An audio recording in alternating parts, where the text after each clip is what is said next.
أعوذ بالله من الشيطان الرجيم بسم الله الرحمن الرحيم اللهم صل على سيدنا محمد وعلى آله وصحبه وسلم تسليما كثيرا. السلام عليكم ورحمة الله تعالى وبركاته. أم بعد مسلمون بكنتم أفمروا كتفضل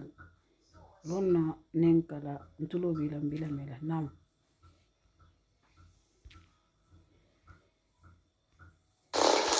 أعوذ بالله من الشيطان الرجيم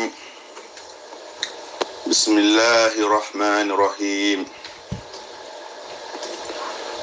وصلى الله تعالى على سيدنا وحبيبنا محمد وعلى آله وصحبه ومن شار على نهجه واستنى بسنته إلى يوم الدين.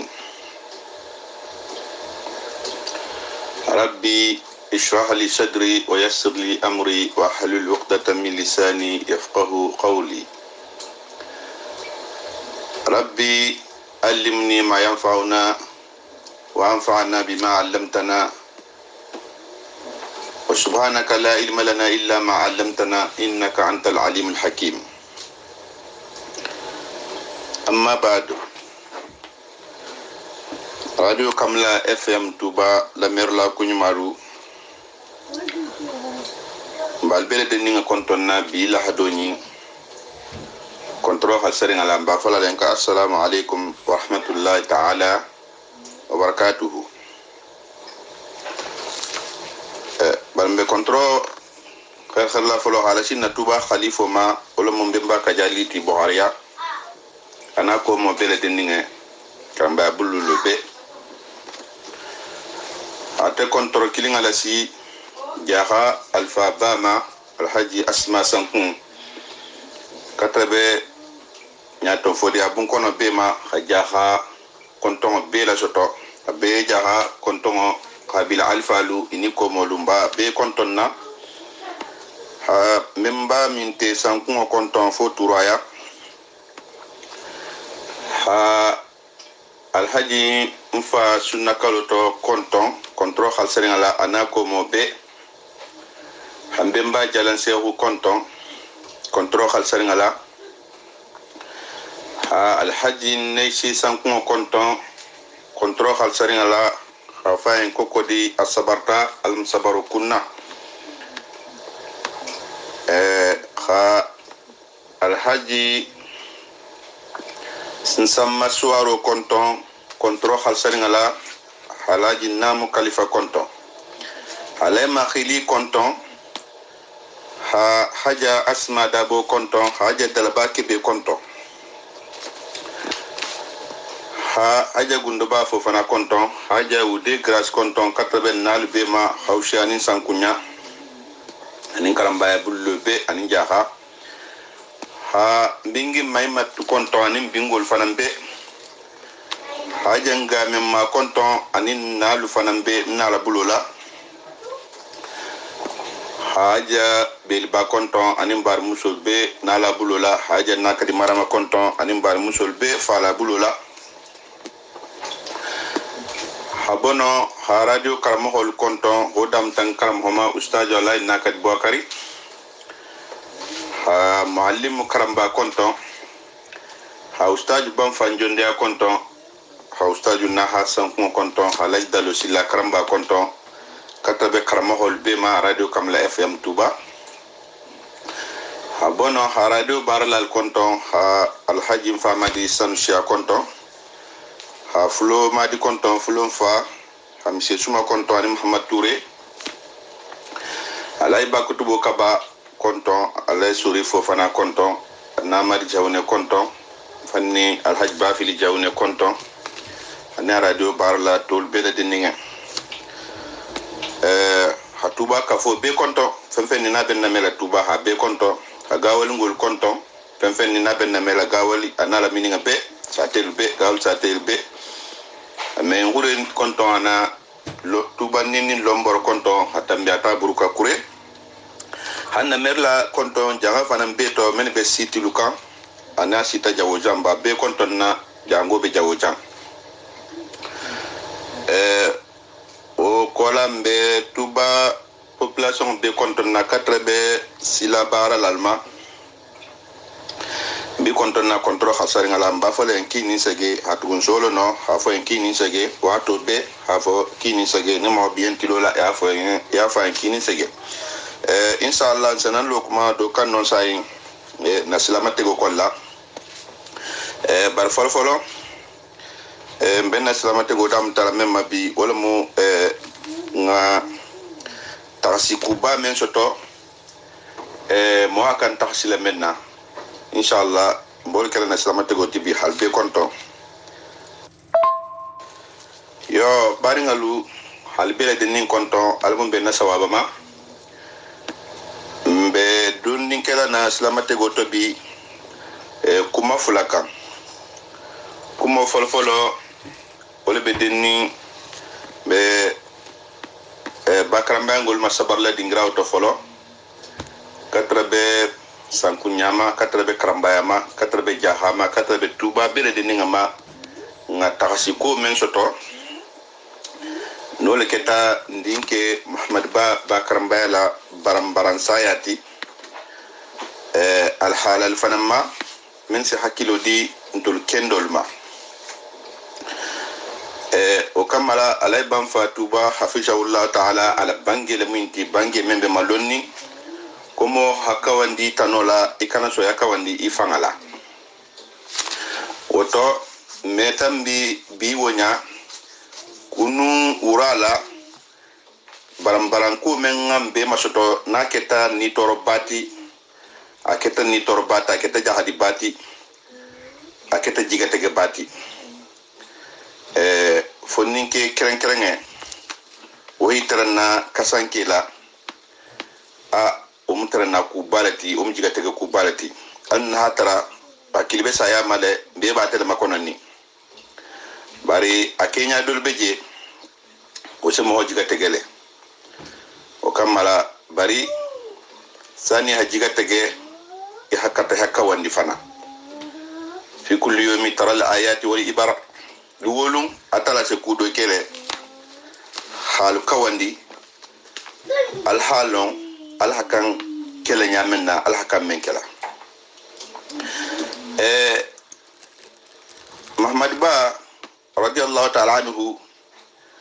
ngata hamanse men la koto me ko mo shaaje bari usaba ntabe mulkon ni lola woleka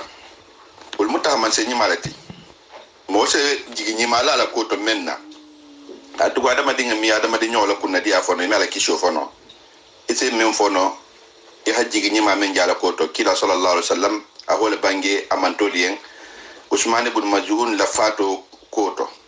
akolo ko ngafo ko mbe nyinjigiri nche jigi ole fono bari hako ber la tege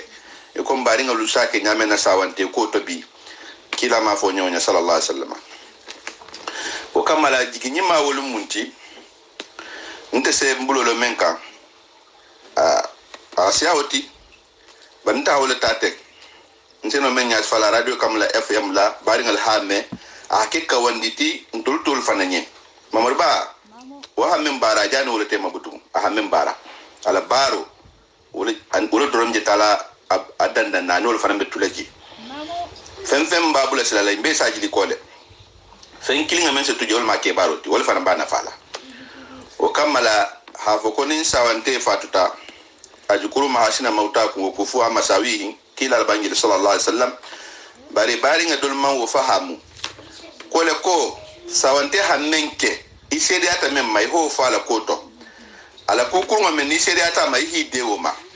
bay ma ko kya kuma fa ma men kede al ko ise barani ma fa kunto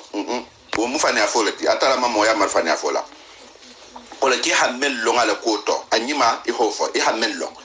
i hammel la koto kurungo i hidewo ma ali mofo sawante mu mo kurungo ti ason kurungo lu fo abalungo o man kankela ala barani ma men ni halu hofo ni man fello hide wala bima bara ha kumo kala hanto nyini o meke o kusabo munti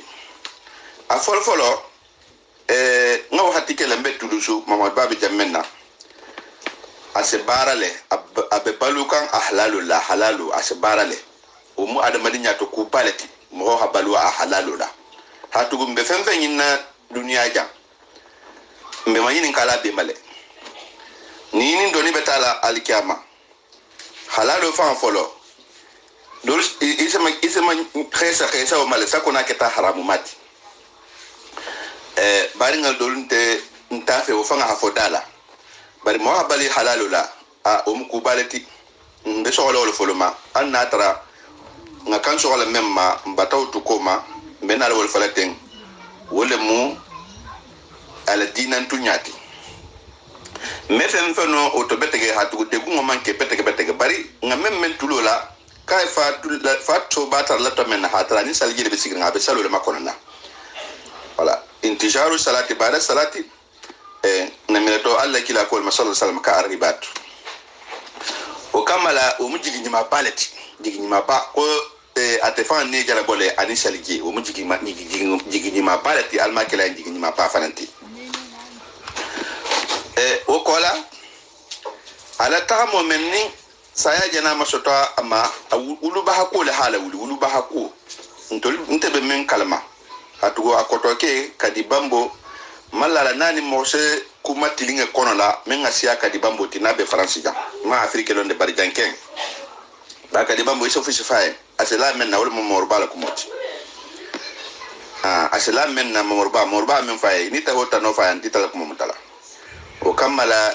atawato mbata kalma le kolka baba le mankende wulu ba hako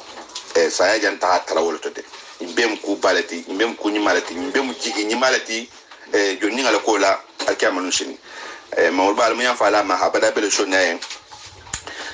aljanna kallan ke diama je kumen jigir ngala koto kunyima to almul kilayen bi manni wa karami wa judihi wa ikhtiyari inna wala jalika yasir allahumma sallallahu muhammadi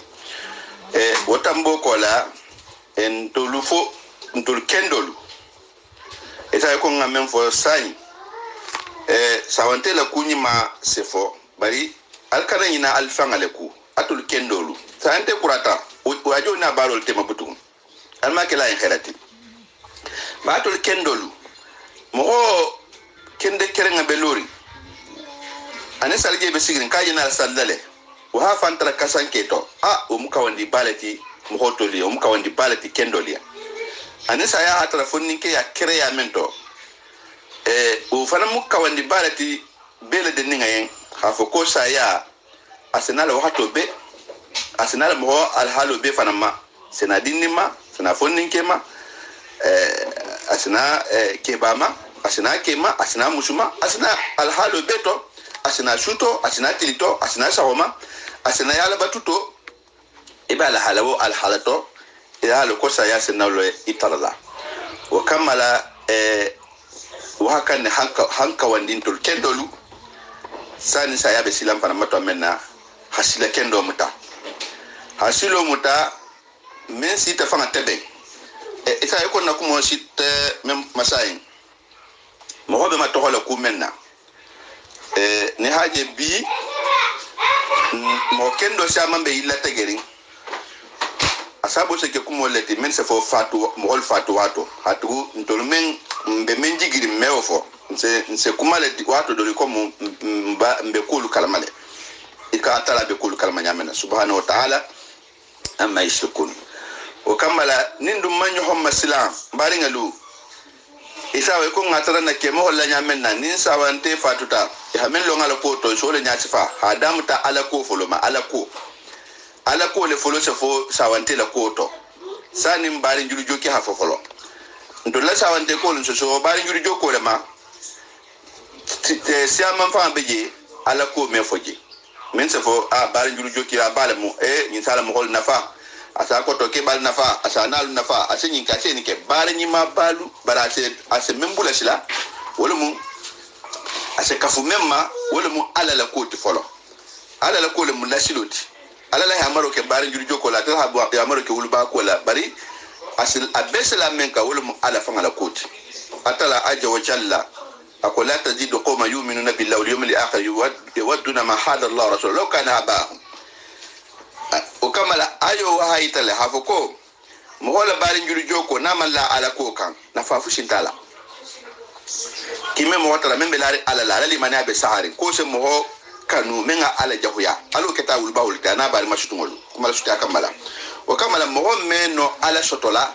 ime mo matono kunna di ala kamanu sini na malla ala kulu fuluka o kamala fo na sawante kumolu ngakata ala ko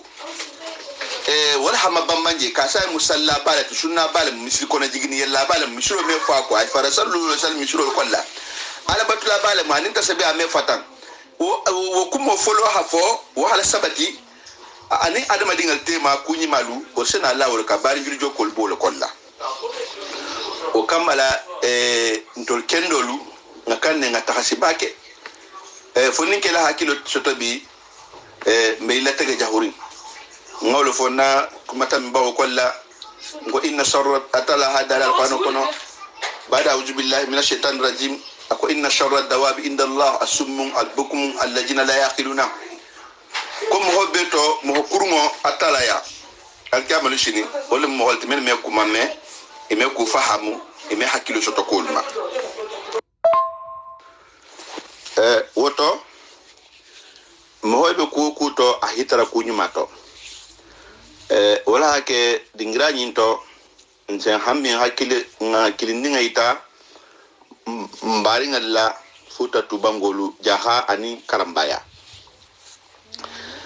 alinga wakali alinga sonyohoma alinga sombengama mbebe jamama benga alhajigo atugo benga kumofo anake wonta kirinti de ngabe luolu ngabe alinte kuto benga sekeno kumento o fana meta hano o to jawo jannemu foko kumo be karta la nyina karta dorna be fitnola wonte kumati karta me be fitnola ni te kusanya ta isabo le fitno to albi hakili kilinti ngakata nga benga bulolo nyohonye ha benga nenge lo nyohonye a benga alhalo fana lo nyohonye wala nyohonte oto do kana do gere anena ana alhalala nyohonya hal ko to bo fana kana tara kuto min se tambi do la diminna taharin ya ta ko risilo fanga jela o kamala ngana firi nyohomma alhalo beto alen ngalo do beje menta fe ha ben ndola kata ngambulo lo ayen benga alhalo bulo fanfala ana ndengala ana nyake sola ana alhalo la alkonsebe nonto do batake de sandanto yin kolla do batake alanga kata sabari mbenta alfa mini jamanoti iman jusula su tombulla de iman fundula su tombulla wonte nye herati almadanna fonse hera soto do batake dinninke ba musuninke be bata toro o kamala faniya o bata mohotosi faniya bata mohotosi bangay lo mohol bente ma futa tuba men be fitno tala manari a sababu ke mun dolti wal mufaniyati janga foninkelu jango foninkelu keni musu alfalu alinga kata hanu fanan fahamu faniya bata mohotosi de banga mohollong nim faniya kitabo so wala fi wallahi satra mujalladu le belare wol kunte akem bata faniya dole me sandanto en kono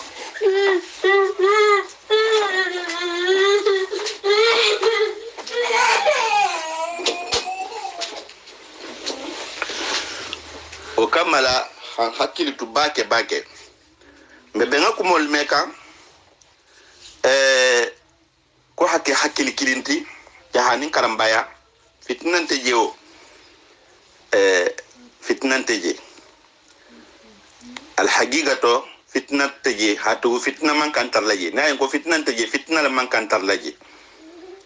ni be bi nyama be bi la kono nga kultra nyamenna ni ngo yebbi nsem fanje akala ke kumoti de me imasi je kanja ko jaha fonni ke bata tahama ibati kan ala sinyo homma ibata si alfalma fanan kan bata sinyo homma ko hasilo teben nga ke kan kirinti nga ben bare na ke ta kumo doronna ke baro ma bulasila wol mal halo fanan be to akana dan tuba doronde dingra o dingra na man toro se sinoma ja ha fonin ke la hayi taw be to ha fo ko fanan me nyala lenga bembi ko fitno bata sigim bema ita fo ko mbay imasil je kan nyame na tugu karamba ngol mewo dol fono butugu karamba ngol mewo fono ja hale fanga sa fono ha fo be nyala be ngala ma fitno bata kanyen toliyen wala hatugu ko na sita jandoma kuma don ne satebe fa hakuma la hawli hilo hakuke mense bengake dingra ninti nyaro se sije hakata si o falambeto hatati nyaro ente benje haita bela de ngala amasa kundala musinamba barin kutala musinamba hafo kontol tuba setani le duntankun bari atara bata ake sembo bata bunya setani ma bata nyon faham hatu setani akanga men siama ngafota bari ngalunga kanne nganje wol to sine odolo muinti ko mo fe mo holu jahango mo fe mo onte kiring odolo muinti ko kenkangalu jango kenkante kiring ala kumo dolu fonya ngotara wo nyale afota menye wala absentulti ni mo hakuji ileke mo holto ya kuji la mo fololto ya kuji fato hakuji bembato ku menu le sabata wo fanga bulla ba ni ngala sa nim jaha habilu la karambangol la lo nyato himajiye o malla nyin ka fo ko abelarim kukutale kan hatu karamba alfa folo men nin tul nyate tima nyo hombunya le bi nin jahatema bar bebe kudolo takantakan bebe kudolo takantakan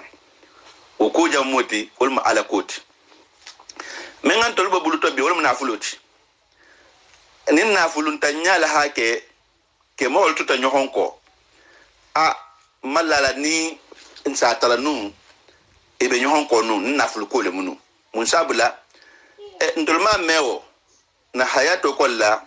de na dininya kolla ngamele ko banna wuro wula bentala tuba wati kilinga kolla bakaramba nga tunta to de abe mu jahalati o kamala wotumoto senekela balu ni sitigi balu jula balu fenti go famba be jahale wolle si bul fenga wota hala ile bul fenga wota hanadi karamba ke mohol ma wahato karamba alfaluma nin karamba alfa men konto fitta wotumo adala kasidula mu jaha ke mohol dole yati idol se fudolo siti hata wala faranno la men bota hata fen soto je in asaji ko anele dimbal balwala na tara fen tigi yale mu mbol lo bi fanga la o da ko to ibe ku kala mo menye ibe fama jila wa yamuna janga fonin kala hano hakilo soto ke mohol man tantan imam futundi itumbe sila kendolo kan mo mammo mara mo mammo jonya mo mammo ke fuiti fonyo hormo nyohom bunya ko na mutari isenyon to de isenyon na long ise kilal sitama nyon te mat shulto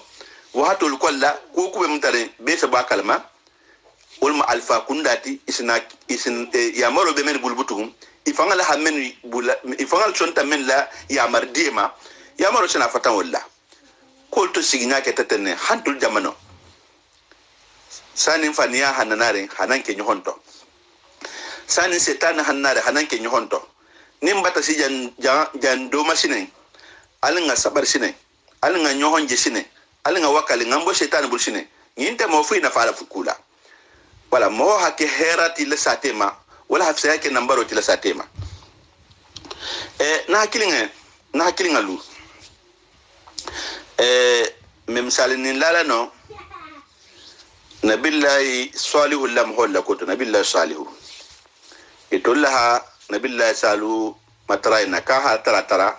fay nyugo mo bo kuroto hake ka okoti nyugo mo bata kuroto na khatu samud bari mo killing wala nyugo mo enfaha ha de gote ge safa ko gudaru killing na hanyogo mo be gote ga killing bala akeda sabute ha hila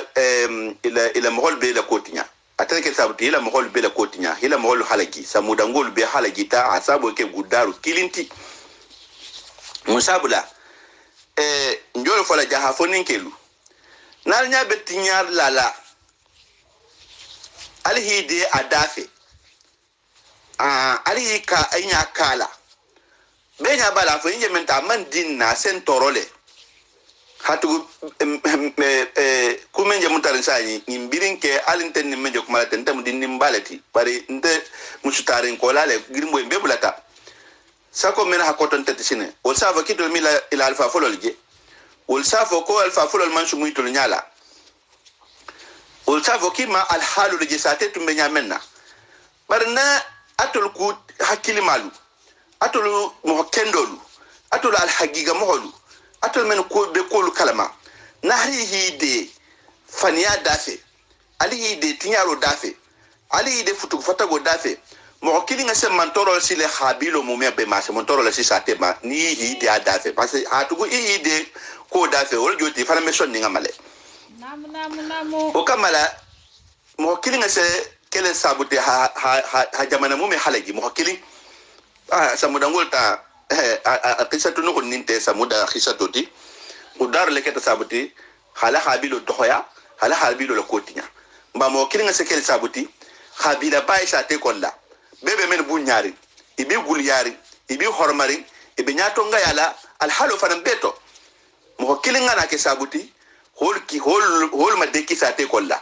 idalta kumen le me hanya kela idalta men fola me hanya fola intela firin jamato hasabo ke mo kilinti albe hide wo dafe mata do ke oto alanga kata jeto je hakuma nyohonye nante mela al hafanga kudola feja ajam tafatawakkal ala la enga tugo ala la fonse ben man sotamento man megato ngara na hayato bangoto jaha funnin kemen be tahama kuma kandoro tere hana dugula hana kuma fo ata yisigi isilla nyonkan wonte de fala hawulle ha ko le fananke hayita ala fananna kalbe nyala bengal mawo ala hakata men bulu shetani bulu ali bulu be shetani bulu do batake ngakata betrini men na butugum fo se kenye helati jaha ani karambaya santo ani dugula momo betinyaro da kumoto mafo be santo dorne de mafo be jaha dorne de nkole momo betinyaro da kumoto iketa jahati iketa karambaya ngati ngakata hilo kalakan ni nta mela ngambulo boy bulu ngan so boy la wala mutonyati إذا لم تستطيع قول الحق فلا تسفغ للباطل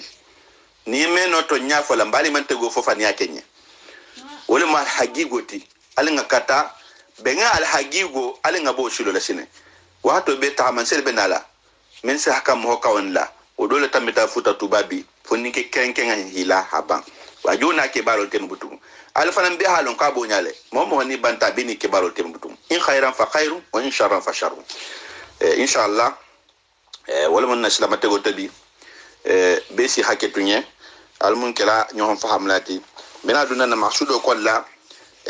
na shumo be lori men ka wato inna banja wala hadara banga nambe to njolo kambi wala mo nasihatul iqwani fi ma tahsul bihi mardatu rahmani alim balfode la kitabo baringalu hambi benna sumul kon la dino kono soho sumo olmo al khulasatu diniya hambi mbesa yakobu ndalto sa yakobu ndajama sawante ki la hakanto mu potola nyamenna mo hol ha membasan wala shariyante al valla sila kotonte odoro min tare mbalfode radiyallahu ta'ala anhu ako ومن ذلك أكاد لهم إنفرنتي أيضا تهم في تركة الميت فريكي لكوتو إلشها فريكي لو هو كيندي بالأقوة بارنيالا هافو بالأقوة بارنيالا والقرابة أنشتيالا دي الأكل نافلو دومما والاستثار أني haifan shugandi biha wa nafulo ya fureke ya ma wujudu auladil maiti halayen kan fure dingal la taro kange fure dingal be kerin fure bar mashutu wala ha fure bulfen ki tati وذلك كو من جوتي محرم وبحرام إجماعا بنت من مكاب حرام نم هو بنتا أكي بتشجرين أتلا فنا هاتو سجنيا منا كتاب الحاجة فنين فوري دين اللي تما كيت بريمو إبارين هبان حلالوتو أدين اللي بدوخياري إتهالو تيجيا حكيتاتي إبارين هبان حنافلوتو ita na fulo tigiya hakitati badingal me kunato e baringa haban ha bulfentu ita bulfengol tigiya hakitati baringalu mbe juturun kubama al sawante men saban tibaba jamanol kan kona kirilto sawante haban femmen benala dunna sawante la koto mo walla ma gerolu mo samane bo nambaro tarlifa nyaal chamanu shini katugu sawante ajara dungo men na koto akandu na ojogo noloto na to men to alhada dingal bulu ifanna fala alhadu ala dimbal bullahi ifanna fala bari ni muholla domu dingra man ta hake fuiti butugun fo sawante kulto hasawante luke manan konti hato julaya alko fense sotato ite benyinari na hafo ajana tahaja menna ifana betilin ningelela inna lillahi wa inna ilayhi raji'un والواجب اكو واجب في شأن المواريث كل كوتو قسمها هاتتلا علامة على حالك رتبها الشريعة شريعة هامير بتنيا منا في كتاب الله تعالى كتاب القرآن تعالى ما سكلنك لا ما فوقها كنيا من يا دوما يفعل مغلب منك كان بي من إرشها سوانتي كلا كوتو بالأقوى باري ما شتون باري نيالا ما وجود الأولاد دين الله ترو فيجي دين البيجي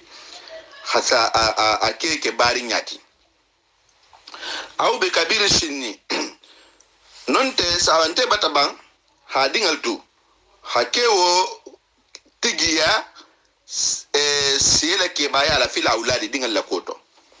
sawante batila hafatu ake mentu dinke ba ho moto haka koto la katele tam ke nin ko fen kutante klintire ke mu fen balati ke be fen le kolla men se mo ho kuna gwa ke amanu shini atu al sawante fure na be lari aha ke to tala al halama alama fo nyamenna misali to hay sara sai amushumen ngadayen alana fulo do beje ko hota hadiyo ma ba wala hadayen toluti al kwase tolu bali non ta din do beje wala hadayen alana fulo khiya to kendo ta hadiyo ma tolu bali o koroli nyaaw se kel sabuta hal dun jahannama al kamanu shin bala baral banga jara ben bara kurngol maten ke ko mu ku balati mbaringal be jutur memma ke ba haban khana fulo tu halultu hafengal tu etena mu dinke bati fanga bitel lawulun itel se kuno itel je loku na butun ya fengol ta hakita ti menga kan to talai bango to talala femena kan to talala i hay bango to talala number bal moti ke mo ko maloma illa fo inde in kana al maytu nin furen trata fi hayati hal balo kono abe na fulu nyinga la to mena na fulu mena ko je folate na hatara ala balo ko la yu amil hajal akh koto keba menjenti atun so bara nyo yala wala mi bele se na fulo ina bara fitan miati mali ana fulo le jido to asa bara nyo yala na fulo le jido to bila ujra du mesara dama misal to fayin fele abe na fulo inu bara la to menna ana dinge na sake balde bari dinge in saranta la tegerin karo kolla ki ko tibabol sake jabe tibabo ali dinge le nay bara li bulla ana saralem o kamala ba alu kitabo le miti ila kusambeji ha mafalinne bar kusambeji alo sariyan kotoleka o kamala saradum manna lo dinga nye bere be bulu bar la tote na ke tawlati alam bar bode borma wala qasmu ribhi anin to tala bainahum flote may flo me de hatono tala kene كما هو الأكثر يقول مفهماتي بين الإخوة بارين التما في أمة بلدان نفساتي فمبالا السودانية فتافين ساتلو عشان بجنين دينا بارلا فابولا يمكن تطلع أدو مياسا راداما واتو دوات لا أسكلاشولا ننت دينا فاها من مكال بنتي أفاني عشان من سيكولتي بحي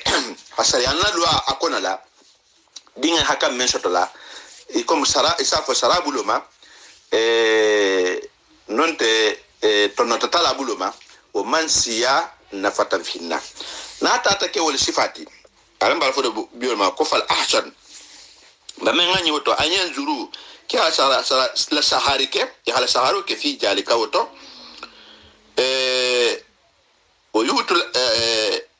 ويوت الأقا يا بارين إنشو ولا مدين من دين كبار مسلم با دين كتار مسلم با من أبابا بلو تمن أفلو إنتو هن أفلو كتن أفلو تي ihadiri kama mafena yunasibu ajrahu min sa sara ben yoya ujrata amali ala baro sara hawati men ka baba fe na fulu na jido to wo sara se ben memma yoto konti hadunga tebulla aw hisata wonta ne fi sarkati ila denyoyato mal ala denyoyato mal maiti sawante furefe في هذا المال نافلو نكوتو إن كان ناتلت مشاركا كل دنيا التي ما وافي فيه نافلو نكوتو أدو بيجي كان على سنة نكون واحد دول مال ولا ما ولا محجها كان أفو ولكن سينجين لون البولا هجرا جان كان فود هجها كان أفسروا فو ألكم كان ينجها كان على man sen na lonna badol je wol mu muqtadalatin tuliyen kan ya hala menna bari fasaro faida afam babe mu nasara kan alati babu kan alem o konto fil babenna wa haka ja kota na yambaqi ina sahawla maya an yufala ki hake fana fil waladil kabiri dinke bala koto al mushariki min kula de nyoyal ke ma walidihi awulba o fil amal baroto aw fi marin de nafuloto ثم يكون بقية المال وكولا نافلوتو لجميل ورثة كيتا لبيه ما قضاء ديونه سوانت الجلول سراكولا وينفاجي وشاياه أنا لسرانكانولو كاراندي كولا والمهيت هيك مندي من السلسي هافو نافلو سلسوتو ولمنيا نافلوتو سيكي سبا سيكي كيلين ولتو كو سلسو ويجب إنسا وجبيا على ولي الأيتام اليتيم ولي المال والمال يتيم من بلوري لكولا ساوانتي باتبان هاتو سريان كولا نمو بابا بانتا باتكي اليتيموت هاتو أنا وانت لوتيجيت إما أهاتولو كون لجاسي فنين دوكو ننتفا با دوكو إسا تراجول لما روتو بتوكو أنتا فنبولو إما أهابولو كون هتاسي وانديكي كتاكو وكمل الدين الجنة كاليتيم ولد واليتيم والبتو كوبال بول فرماكونني كمو كمو حلم بالفودي رضي الله تعالى عنه وابن من لا أكونيولو لمن دول كانساي أكو ينبي واجباري مهول من بلور اليتيم ولا كولا بقرابة بار ما شوت يا كملا بار ما شوت يا لها إلا لو اليتيم ونكولا أو بإيشاي وانت سرانكني سوانت لي سرافوني سكو عن شتو كاسا هالوندين اللكولا أن يحترج كهلا كنترك أن أكل أموالي أهفا ما كنت كندك أن أكل أموالي إلى نفلو دمولا ولم سوانتي نفهمنتو لولا مسنين ناكولا مسنين فنفن منين نفلو لمو أهيتو كنتا أكنا شامد إن كان ناتا تخنيا بنال ماتي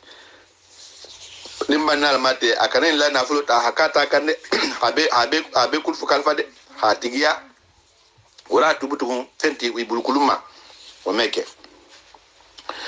yo wa in kana na tatakebutu faqiran fuqarul mati falyakul abe dumur kala bi qadri uzrati amali ala bara sara lillah dingal na fulo ndol mun na fulo sel asenole la bara la al ko kan tularo nya jako hata haba halabara alko sawosa ndo haka fama atase balulo to butu handi ni ngala si kuma nasile na fulo tajima aw bil khardin onte hado don tato ija ahtaja na hatajita ilayhi ama tuma yaqdi wa qalaha ashara barahana yatimo la na fulo do ma mekede wandi dingalu hidana fulo do ma mekede min babal tata hito albulla hidana fulo do ma mekede in aishara ni sonya keta ya hasara wa yadfa ilayhim amwalahum kayla nafulo dibulla ba'da buluqihim ila baliha qala wa rushidihim anil hakil soto qala qala allah ta'ala hada li ta'ala masakalanki wa atu al yatama aldirki al yatimul bulla amwalahum ila naflula wala tatabaddalu al khabitha fen kurmo wal muharamu domo haramo alkano mafalim bitayibi fen kendola alkana bara kurmo falim bara nyima al bara nyima ke wala afsa kumo namirata kotolo joti wallahu alam akhano ateme fasar wonya wala taakulu amwalahum alkana al yatim wala nafulu domude ila amwalikum ha kafala nafulu mahabedamu innahu akuma joti kana oketa huban junubilati kabira nengabu alam barfo da banyi to ko wal hubu ni amekal hubu al ismu wal mu al ismu ti junubo lam wal maana akoto anna akla mali al yatim kal yatim wala nafulu domo min khair haqqin amalla kesekan amalla tonyaka amalla kuka menga kankela ismu junubile motaji mu mengabu wa qala ta'ala talhada litukum masakallanke wabtalu al yatama ali al yatim wal da koto bo ali la saha ni ibata hakili soto ni se ifanga sila nafulu to kanta no hakili bi da butung wal mali la saha al ibtilau multi al ibtilau te tanatiwo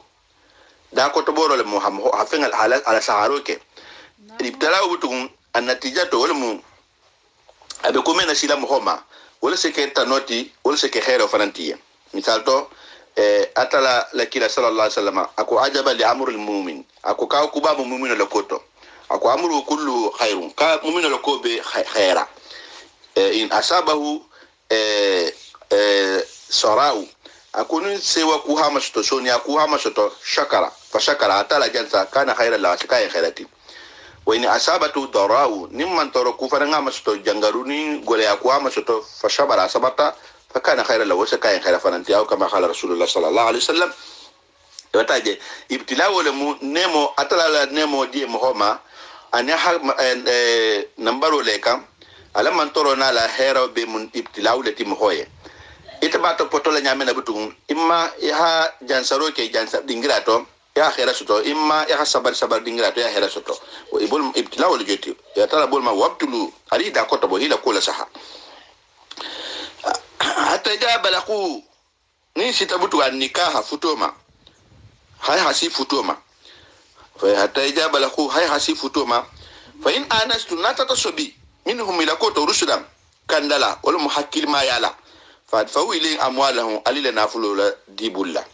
wala taakulu alkan nafulu dum de israfan dana tambola bidara ni kortola an yakbaru tani ya kebaya wa man kana khani'an nimmen katabannati falyasta'fif wa hi fantum tama wa man kana fakhiran nimmen katafawalti butum falyakulu wa shaddu mulki bil ma'rufi nyima ya bulo la kana adomo abanka mada kana do matinya kama adomo hajo la kasabola ikale mbal fo de habange santoto nyamenna arhono fasaro joti wa qala atala hadalatu ta'ala masakalanki innal ladina kum homenu yakuluna amwala al yatama min bal yatim wala nafulu dum la julman to nyugola intado mla kunkan fo yandante ya anisa go kuke ba ku me bato innama yakuluna an-nara ako talibe nala do murkela innama adatul hasri wa tawkid innama amman yakuluna an-nara talibe nala do murke fi butunihi wal konoto wa yaslawuna ibolduna la hijani sha'ir jahannama dingrato mento ko sha'ir yo o fi lubabi ta'wil nimbe kitabo ko mento ko lubabi ta'wil ya bu asulla atala sekiri kele akilu mali yatim al yatim wala walma atala sala wuli ke sinan gaburo kon la atala sala wuli ke akil mali yatim al yatim na ful domlala julman to nyugo buloma yomal qiyamah al qiyamah lon shin wallahab nari wato mata mana lahabu nyame lahabu ta kungol jo ta kun nin ta mana tawnya akungo men se mun nan te mungu yawnya wala mulahabuti wala habun nar watmo ta mana yakhruj wa yubla min fihi ada kolla wa min masamihi ana mer dingira Allah wa ujinihi ana tulufulo Allah kila alayhi salatu wasalam ka tulufulo bata fo ko madum ko masamihi nin sono kala al itnabuti wala mintiha fenga finkon abebe men kon la e hana do finkon ho khere ha ba kon la asino kala odi bala karamo sa mema ka ali nabi asino akati nyawnya ne wala kem hatu masami mu mer dingra leti tulufulo lo mo o mallon ninga tulufulo ba dingra fa mbeleje men se tulo de ma hamero ke o muson na melti hata bula sufulla men se soboke wal madri al idrak namirato abul lebela nyina wala wa alam wa anfi ujine hana tulufulo wa anfi hananu يعرفه ما معصال على كيسان راه من باجلا من غاجي بأكل مال يتيم قال يتيم ولا نافل دم لا المنتي باركورن كلا وباركورن كلا الحال دول بلا جال كامل سنين ini alhaalo men sa wuli hitin sal mbera la mohol bi ijele nyame balo na fo yimbaro tum ku sifa ina ta dunya to tegoto al yatim wala na fo dom la be kene ko kila ha bangi nyame na sallallahu alaihi wasallam kila ku to musufla be mambula amantili tema kal kamon sini ata sa wuli hitin sal mbera la abodo e fahari shaqitu wala ko to mo dol sa wo kay boy mbara e fahari ne satra asinga abu asin abul basinga na mara singa obe fufu kan tarne hatu semben tato bar momo haje buto sala fo yin songo tumina ti dunia o sifallem yin farambo nyale be ni son kurun moma kumala wuluto ani al halal sul mo hol samalo mena ko moma kumala lem kula sila wuluto fanani al halal sul mo hol salam ko kula sila al muntu muso mem ma kele yamaro batu fanani al halal sul mo hol salam ko muso mu ke so solalti ke ni torlal muntu misaloto kukurun kela be ni al halal sul isa malo memma اليتيم ولا نافل دملا وفنني الحال نشولي وفيه ينباتو عن أبي شهيد الخدري هم أبي شهيد الخدري ما رضي الله عنه قال أكو حدثني النبي أكن نبي أمه حكي فترة كلمتين صلى الله عليه وسلم عن ليلة سوما وسري به حشوت سنة موكات شو منتو فقال أكو نزرت أكو على سهروك ويا أنا mboltante bi qomi nyaay mo holla lahum mashafiru mashafiru dol sa ko nya kunkun wote sa fal dingra memma ba dol fanan ko mashafiru ko da kunkun wala mo da kunkun men se munyu mo ni nyogo mo do muro law nya jamme se munyu ni te falen je fanan ma wala alamu ban ta ba fasar la nya kunkun wala kama shafirul ibli ko nyogo mo nya kunkun be nyamenna وقد وكل به إبتا فن لوي كما من يأخذ من سيمتا ولا ملاك ولا إبتا ملاك ولا لو يتلو متكلم بمشافيره إن يكون كولما ثم يجعل سخرسنا كلفنا باتا كلفنا تاهو كفي أفوا إدالتو من نار تا كلفنا يخرج كلفنا وسبو إداك ولا وبلاري إداك ولا وسبو مي أسافيره كتما فعلا قلت يا جبريل إتا جبريل من حاول جمعينتي فخلقوا الذين مغلمين يأكلون أموال اليتامى من سال اليتيم ولا نافلهم جلما تنيولا إنما يأكلون النار كتال بدم ركلا في بطونه والقناط ناكلين له مغول بجانو مغول دكودول متارين شوبتي ulma ala ya shobele tide mol be kudul la shoniaka ulma ala ya shobele tide bay sa fo kon sa fo nyamenna mol akan silan na tuma menna natula mol illa tege wotu moto mol silan be gole ala de mol akan silan na tuma menna alla kila alayhi salatu wassalam atala hakile bashiran wa naziran amanna ko mol la she wadronde ko ka ha mol masilan folo adam ta masilan do folo mali unzirakum li unjirakum anara ayo la sa soto lana mi kono ko li unjirakum wa man balagha Allahu akbar atala mam afokila no ka hafo li ubashirakum da akola ko li unjirakum fon sal masila wa man balagha ayo ko la jo man balagha ani alquran sita mo ma o fana kanne ha masilan alquran la ha bo ala tanoto folo wala se ala diana ko so ke faransonia imetuna ala tanoto ke ala diana ko fananke nyohon fe o mekeno alam bal fode ko butun ka adana allah alamun kisla minha wa mi asbabiha anasabul ma وفقنا الله على من بيننا سما بفضل على فنسل على متابعة الشريعة على شريعة على بطولة وسنة رسوله أنا على كلا على سنة على بطولة الأكرم من كتا كنت باتي صلى الله عليه وسلم انتهى ما أكوفنا تمتا جنة قصدنا من خير من نصيحة الإخوان كتاب كون لا فيما فنتو تحصل به مرضات الرحمن منصور الدنيا وسوسة فمنتو وتم تبييده أكو إنجي أندرو هاكو بلا على تما وتمتا كتابو إمبسا في هاتو ساحة أما فلي وبيت متا لحوة الجمعة جمعة واللي هاتمولي الموافق من ببني لعاشر كتاب ربيع ثاني ربيع ثاني ولمو النبي دون نولا النبي دون نولا وتل تنغما أما ألف وثلاثمائة وثلاثة وسبعين كلا الهجرة سنقول كلين سنك مسبا سنبي ورولاني سبا أبنتول ما بحاجة المحلة أكو كتاب كتاب دينغراي نتو قريتي مرساس بانكو آمنا الله علم مرساس كسلا وكل من بهاني مو بجي من كل باس أبو أكوما وصلى الله على سيدنا محمد وصلى الله على سيدنا كنتكم محمد منتم محمد أشرف المرسلين كلا ما ولتورو جنتي وعلى آلي أنا بنيك وشعبي أنا سايب والشهير اتباعي أنا لبطلاتو لأجمعين ممبي والحمد لله رب العالمين يا بارينالو نصيحة الإخوان الحمد لله رب العالمين نادامتا خيراتو الله دعا كلا إذا فيكون ساتران واتو بين كلا دعا فالمن سي لو كنا لا يتنكندلا